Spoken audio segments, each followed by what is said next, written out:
हे तेरे करम, कभी खुशी कभी गम. अरे अरे, शाहरुख खान आला बघा. नमस्कार मंडळी, स्वागत आहे तुमचं माझ्या नवीन एका मिनी व्लॉग मध्ये. मस्त अशी ग्रीन टी घेतली, स्वस्त असा भाजीपाला घेऊन घरी आली. दुरी म्हणाले मी निघालो कामावरती. म्हटलं जावा जावा, संध्याकाळपर्यंत शांतता. नवरा म्हणजे दुसरी सासूच असते की नाही, बरोबर ना. मग मी लागले माझ्या कामांना. हे यंत्र घेतल्यामुळे लय इझी पडतं बाबा काम करायला. मग इथे भाकऱ्या टाकून घेतल्या, मला 2, साईला 2 भाकऱ्या घेतल्या करून, आणि इथे घेतल्या मोमोजची भाजी पण बनवून.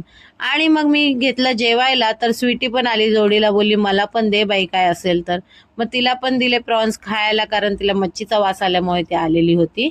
मग इथे साई शाळेतून आल्यानंतर त्यालाही जेवण दिलं. मी त्याला घेऊन बाहेर निघाले आणि माझं काम होतं.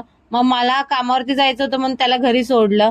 इथे गेले, शॉपिंग केली, कारण आता आम्ही निघालोय बाहेर. कुठेतरी निघणार आहे 2 दिवसामध्ये, म्हणून त्याची शॉपिंग चालू आहे आमची सध्या तरी. घरी आले धुरींबरोबर, तर साईची उद्या जाते पिकनिक. त्यासाठी हे बघा, साईने एक स्नॅक्स दाखवतो. त्याने तर खूप मोठी लिस्ट दिलेली, पण मी माझ्या मर्जीने थोडाफार स्नॅक्स घेऊन आले. त्याच्या मर्जीने आणला असता तर खिसाच पूर्ण खाली झालेला असता. मग इथे मी घेतले माझी पॅकिंग करायला. हो, कुठे निघालोय ते सांगते. निघालोय गावी. आता कसं काय पुढे तुम्हाला व्हिडिओ येतीलच. आता सगळंच एका व्हिडिओमध्ये कसं सांगावं बरं. So that is for today guys. भेटूया नेक्स्ट व्हिडिओमध्ये. रामकृष्ण हरी, आणि तोपर्यंत बाय बाय.